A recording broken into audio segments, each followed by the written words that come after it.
You ever buy one small thing to feel better, then somehow end up with 3 bags, a lighter bank account, and that weird guilty feeling on the ride home? That is retail therapy. And here is the twist most people miss. Your problem is not weak willpower. It is a habit loop hiding in plain sight. Today, we are going to break that loop and replace it with something better, without trying to become some super disciplined robot.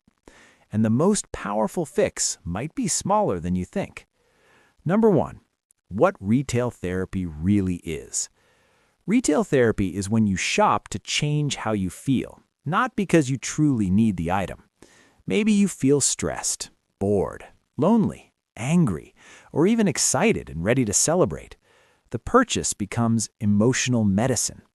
For example, someone has a bad day at work, opens a shopping app, buys new shoes, feels a quick rush, then feels regret the next morning.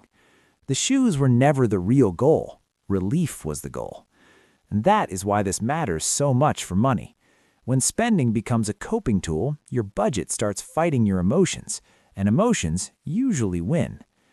Number 2, why it feels so good so fast. Shopping gives your brain a short burst of reward.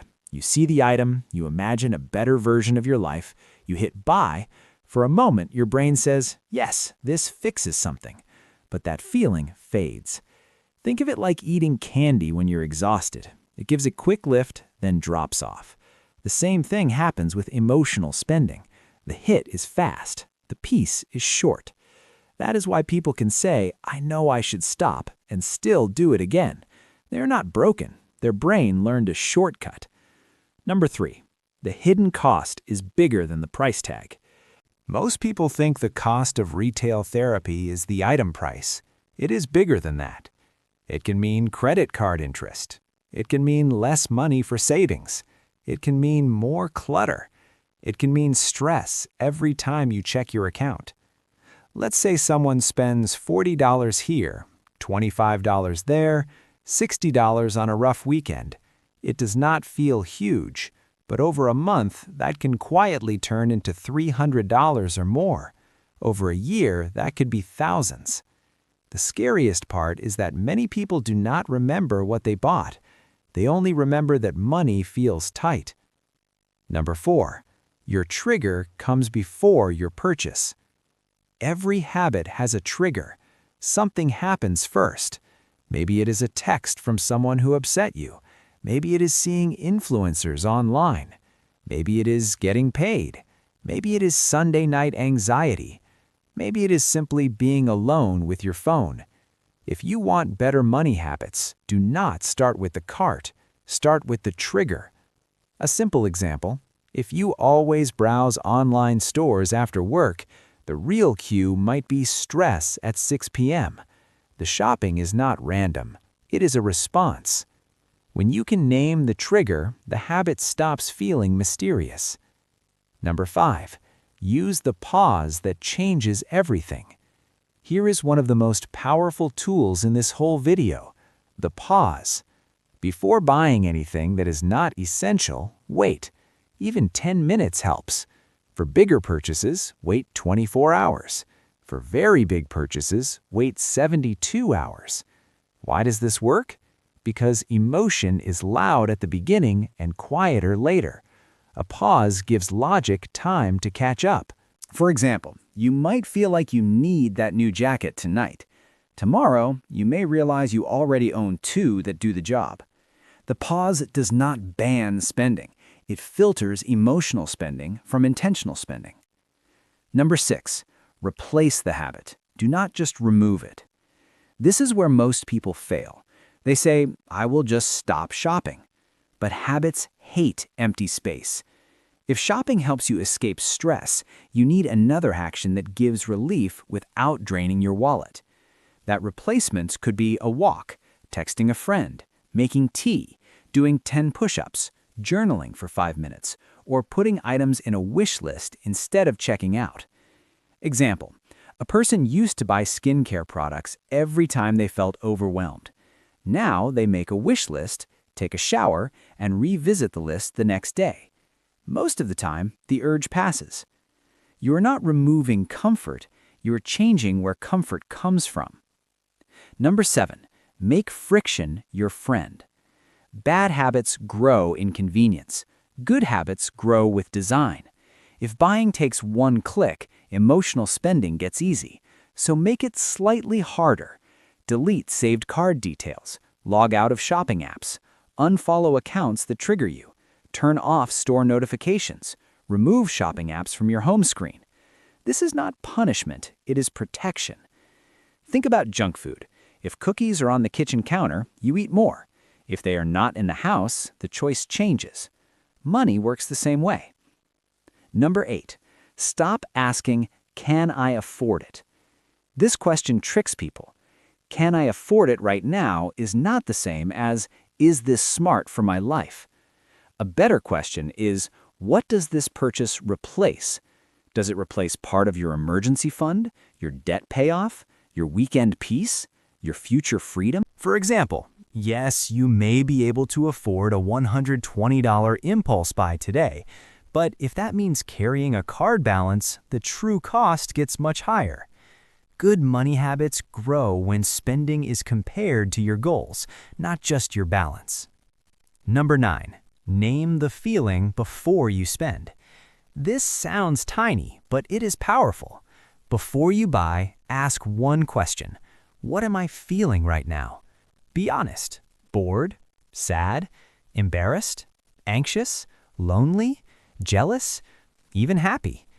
When you name the feeling, you create distance from it. You stop acting on autopilot. Imagine someone scrolling late at night and suddenly wanting expensive sneakers. They pause and realize, I am not excited about the shoes. I am upset because I had a rough conversation today. That moment of truth can change the next decision. Awareness is not magic, but it is the start of control. Number 10. Build a tiny fun budget. Here is the part many people need to hear. You do not need to become a machine. You are allowed to enjoy your money. The goal is not zero fun. The goal is planned fun. A small monthly fun budget can reduce guilt and reduce binges. If someone gives themselves $50 for guilt-free treats, they may actually spend less than when they try to be perfect and then snap. This matters because restriction can backfire. People who say, I will never buy anything extra again, often end up doing a giant rebound purchase later. A small lane for joy can prevent a pileup. Number 11. Wish lists beat impulse buys. A wish list is not just a shopping tool, it is a cooling tool. When you want something, add it to a list with the date, then come back later. You will be shocked how many items lose their magic after a few days. Some people even use the 30-day list rule for non-essential purchases. If they still want it after 30 days and it fits the budget, then they consider it. Example, you fall in love with a fancy lamp online. It feels urgent. 3 weeks later, you forgot it existed. That means the feeling was strong, but the need was weak. That is a win. Number 12. Your environment is training you. Stores, apps, ads, influencers, and algorithms are all built to make spending feel normal and urgent. Limited time deals, only 2 left. Buy now. Treat yourself. You deserve it. You are not imagining the pressure. It is real. That means better habits are not just about self-control, they're also about building a healthier environment. Maybe that means watching fewer haul videos. Maybe it means unsubscribing from brand emails. Maybe it means spending less time in apps that make your life feel behind. Your habits are shaped by what's around you every day. Number 13. Progress beats perfection. One bad spending day does not mean you failed. It means you're human. Many people make one mistake, feel ashamed, and then keep spending because they think the week is already ruined. That mindset is expensive. Instead, recover fast. If you slip, do not say, I'm terrible with money. Say, okay, what triggered that? And what can I change next time? That one shift keeps a mistake small. Think of it like missing one workout. Missing once is a moment. Quitting is the real problem. Number 14. Track the wins nobody sees. If you only track dollars spent, the process can feel depressing. Track the invisible wins too. Track how many times you paused, how many times you used the wish list, how many times you felt the urge and didn't buy, how many triggers you noticed. Those are real wins because they show the habit is changing underneath the surface. For example, saving $15 matters, but catching yourself before an emotional spiral matters too. That is identity change. That is you becoming calmer with money. Number 15.